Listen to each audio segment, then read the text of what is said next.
सिर बट बैठेगा।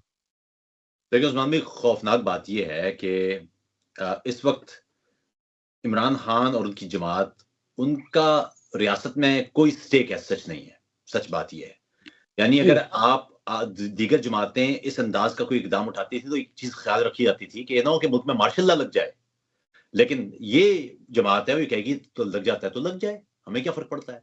तो एक एक ऐसा मामला है जो जो जितना ज्यादा नफरत फैलेगी उतना ज्यादा ये और फूले फलेगा, और दुनिया भर में एक लहर है ये।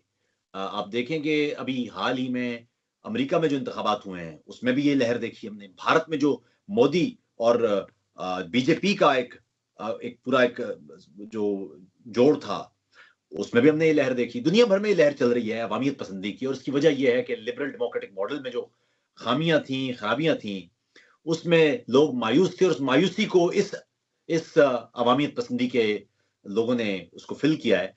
ये खौफनाक बात यह है कि अब इस वक्त हालात ये देखे ना, वो आप आ रहे हैं और पुलिस वालों को मार रहे हैं। ऐसे में अगर पुलिस क्या करेगी, अगर पुलिस या सिक्योरिटी फोर्सेस आपको रोकने के लिए गोली चलाती हैं तो खून बहेगा तो भी फायदा इनको होगा।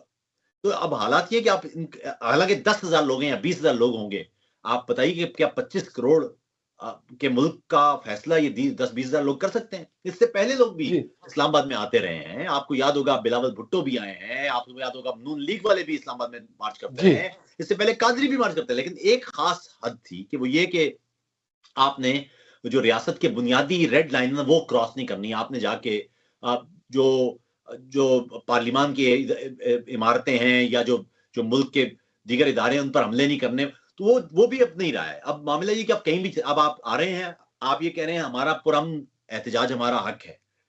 जी बिल्कुल है, लेकिन भाई पुरअमन एहतजाज हक है ना।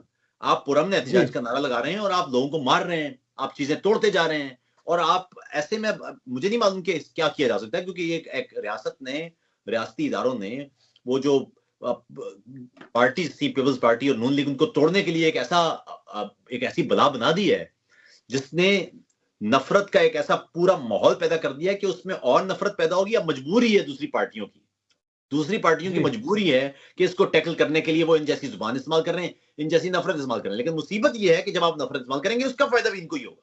तो अब मुझे समझ नहीं आता कि इसका कोई वाज़ेह क्या नतीजा निकल सकता है, सिवाय